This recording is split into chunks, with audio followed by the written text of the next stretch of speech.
n'importe quoi. C'est n'importe quoi, mais moi je me lie à ma jambe, c'est moi.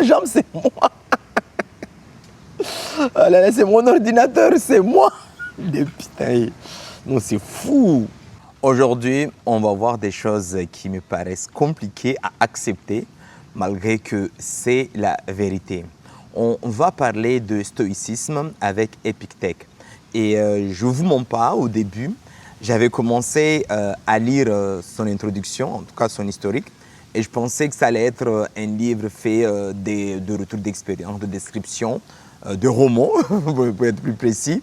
Et je lisais à mi-forçant, même si à base ce que j'apprenais, c'était assez intéressant, par exemple, d'apprendre que Épictète était esclave, qu'il a été libéré, mais le rite de se libérer, il fallait juste faire un tour par soi-même devant un notaire, et là on était libre. Voilà, pour vous dire des choses assez simplistes.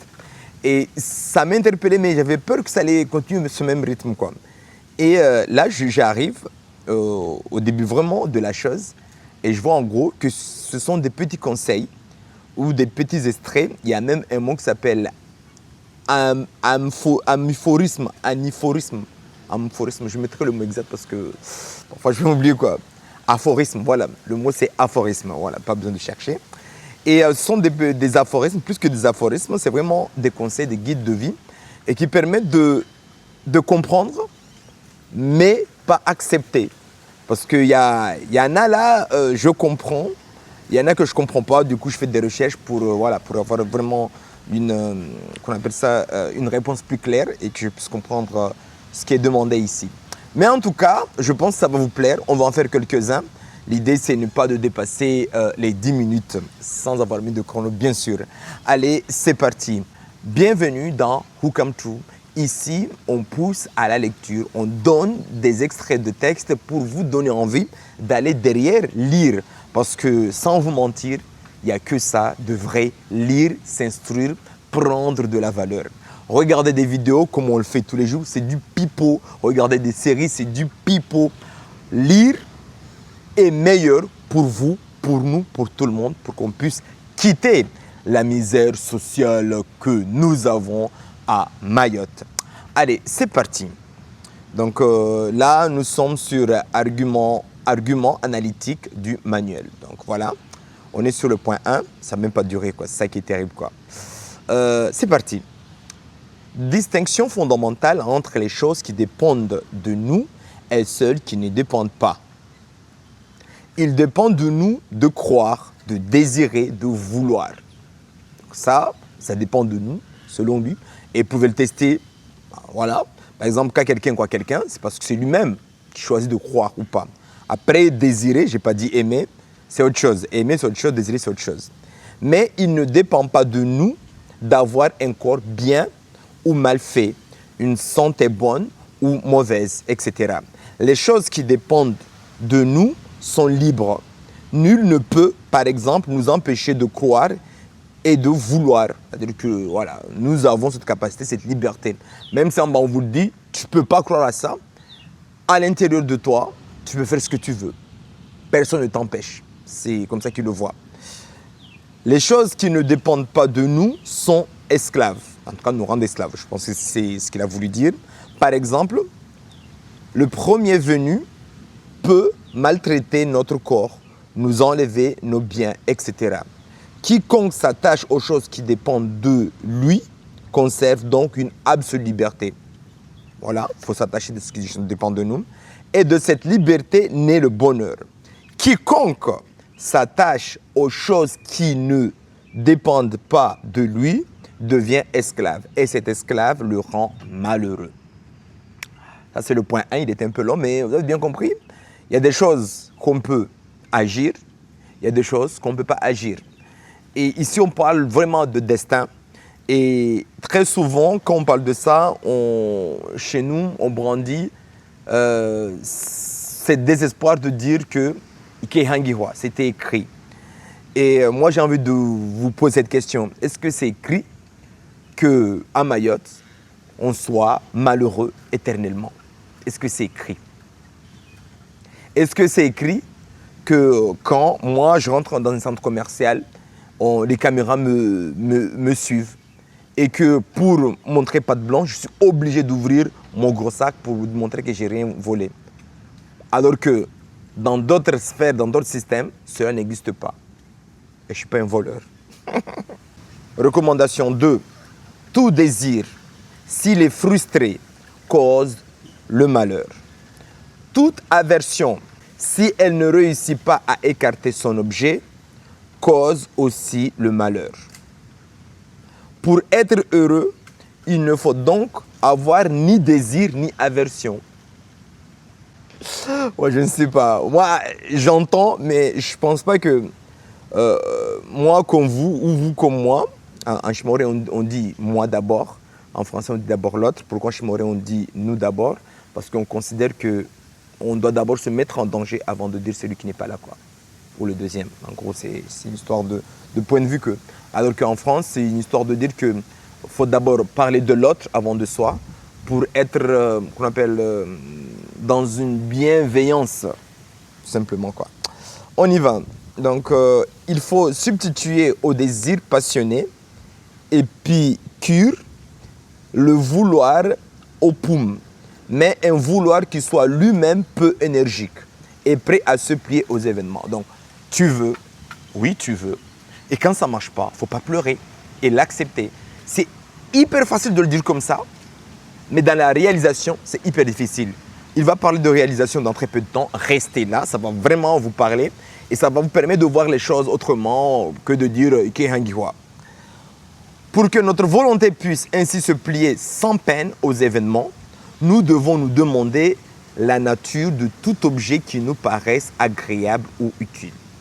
De tout objet que nous aimons, par exemple un vase d'argile, un être mortel. Car une fois que nous connaîtrons sa nature, la nature de ces deux choses-là, vase et mortel, nous ne serons troublés par rien ce qui va arriver conformément à cette nature. Par exemple, si le vase d'argile se brise, si l'être mortel meurt. En gros, on sait qu'une vase va se casser, on sait qu'un téléphone va se casser, et si ça se casse, on ne pleure pas, on ne pleurniche pas, on accepte et on avance, que nous allons tous mourir, et on accepte et on avance, tout simplement. 4. Nous devons aussi rechercher la nature de chaque action que nous entreprenons. Ça, c'est pas mal ça. Par exemple, aller au bain. Car une fois que nous aurons connu la nature prévue, les conséquences, nous ne serons plus troublés à la vue de ces conséquences. Autre exemple, je prends le quoi ça, je connais les conséquences. Soit je passe, ok. Soit je passe pas, on m'attrape, je pleure pas. Et j'aurais perdu l'argent. Du coup, il faut prévoir ça, il faut accepter cela, quoi. Ok? Here we go. 5. Ce qui trouble les hommes, ce ne sont pas les choses. Par exemple, la mort, simple dissolution des organes. En gros, que les organes se fatiguent, on passe de l'autre côté. Mais leur opinion sur les choses. Par exemple, l'opinion que la mort est mal. Est-ce que la mort est mal? Oui, c'est mal parce que les gens qu'on aime, on ne va plus les voir. Est-ce que les gens que vous aimez, vous souhaiterez qu'ils soient condamnés à rester là, à ne jamais avoir cette capacité de dire au revoir, je pars. J'ai cette possibilité de dire stop.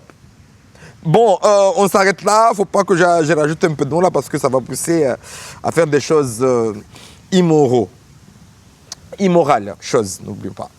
Lorsque nous sommes dans le trouble et l'affliction c'est la tristesse, ce n'est donc pas la faute des choses, c'est la faute de nos opinions, c'est notre faute à nous-mêmes. Donc parce qu'on ne l'a pas accepté.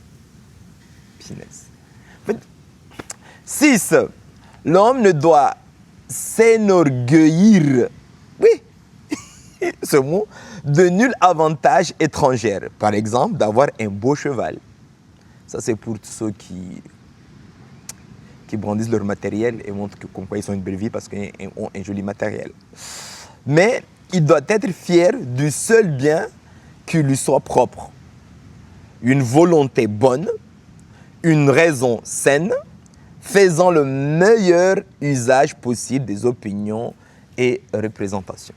Et là, moi, ma question, parce que ce que je lis là, On appelle ça le stoïcisme. En gros, accepter les choses comme ils sont, ne pas chercher à les maquiller.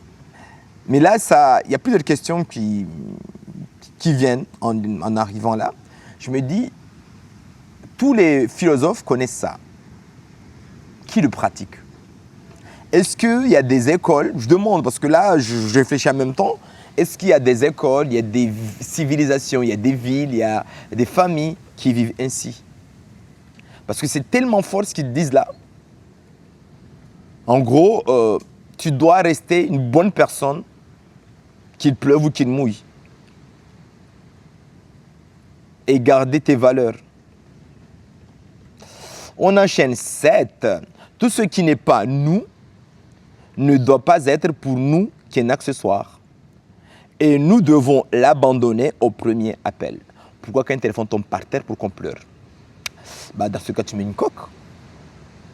Parce que quand tu vas dire je pleure parce que ça va me coûter cher de réparer et j'ai pas envie, par rapport au minimalisme, d'avoir des choses qui sont moches autour de moi, d'avoir des belles choses. Du coup, je mets une coque. Ok? Si je veux pas que mon téléphone tombe par terre, je fais quoi? Je n'achète pas de téléphone. Ou je le mets dans un sac. En fait, les réponses, on les a. Mais pourquoi on se frustre? C'est parce qu'on n'a pas ces réponses-là. On n'a pas cette connaissance-là. D'où la nécessité de lire et de s'instruire. Tout ce qui n'est pas nous ne doit être pour nous qu'un accessoire. Et nous devons l'abandonner au premier appel. Comme le voyageur abandonne l'appel du pilote, les coquillages qu'il a ramassés sur la grève. Consentons volontairement à tout ce qui arrive pour conserver au milieu de tout événement la tranquillité et la liberté. Encore une fois, accepter ce qui arrive. Accepter, il faut tellement accepter que c'est difficile d'accepter. Parce que en fait, c'est une autre vision, mais qui est vraie et qui est réelle. Parce que quand on le fait mathématiquement, oui, il y a certaines choses qui dépendent de nous, il y a d'autres qui ne dépendent pas de nous. Et à partir de là, voilà, faut pas comment je dis ça? Faut pas pleurer pour des choses qui ne dépendent pas de nous. Et là maintenant, comment changer? Comment faire en sorte que ce qui ne dépend de nous puisse être à notre avantage? On appelle ça de la politique. Avoir cette capacité à manipuler la réalité, à modifier la réalité, pour que les gens qui peuvent être potentiellement contre nous, en tout cas nous mettre des bâtons, puissent ne pas le faire ou puissent ne pas le faire tout simplement, pas chercher autre chose. Donc voilà. 9. La libre volonté de chaque homme ne peut rencontrer d'autres obstacles qu'elle-même. Par exemple, boiter est un obstacle pour la jambe, mais pas pour la volonté. C'est n'importe quoi. C'est n'importe quoi, mais moi je me lie à ma jambe, c'est moi. Ah là là, c'est mon ordinateur, c'est moi. Putain, non, c'est fou. À dire que nous sommes loin de cette connaissance. Nous sommes... C'est compliqué. En fait, c'est hyper compliqué d'accepter ça, de dire, nous avons été élevés dans un système africain où la connaissance ne permettait pas, en tout cas ne nous mouillait pas. On rêvait des choses, mais on ne rêvait pas de cette intelligence-là qui est devant nous, que malheureusement, on nous l'a octroyée qu'en terminale. Et en terminale avec, j'oublierai pas son nom, tous les profs, je peux oublier son nom, mais celui-là, non. C'était, mon prof de philo s'appelle Monsieur Laporte. Et le gars, il parlait comme ça, il arrivait avec son livre, il citait, on avait l'impression qu'il parlait tout seul.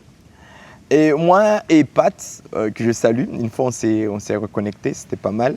Et Pat Patterson, on voulait tellement le couper dans son élan pour qu'on puisse participer, mais le gars il arrivait toujours à prendre l'ascendant sur nous. Il n'était pas méchant, ça je peux le certifier. Il n'était pas méchant, mais il était ennuyeux. Pourquoi on nous donne un prof aussi ennuyeux pour apprendre la philo, alors que ça c'est un vrai truc la philo, ça donne de la force d'avancer, voilà quoi. Here we go, 10. Je pense qu'on va s'arrêter là et c'est là que je vous disais, je sais pas, on va voir. Ok, c'est parti. 10.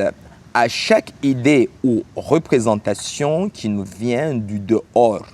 Par exemple, l'idée d'une labeur, celle d'un outrage, correspond en nous une faculté capable d'en faire usage. Par exemple, le courage, la patience. Et là, j'ai demandé à l'IA, pas que j'ai honte de le dire, j'ai demandé à l'IA, ça veut dire quoi cette phrase? Je ne sais pas comment ils ont fait pour programmer ça, mais l'IA m'a répondu de manière très propre. Cette phrase veut dire, quand quelque chose arrive de l'extérieur, nous avons en nous une forme intérieure pour y répondre correctement. Elle dit que les événements ne sont pas seulement des problèmes. Ils sont aussi des occasions d'utiliser une qualité. C'est là où tout le charme du stoïcisme. Exemple numéro 1. Le labeur. Le labeur, c'est le travail difficile, l'effort, la fatigue.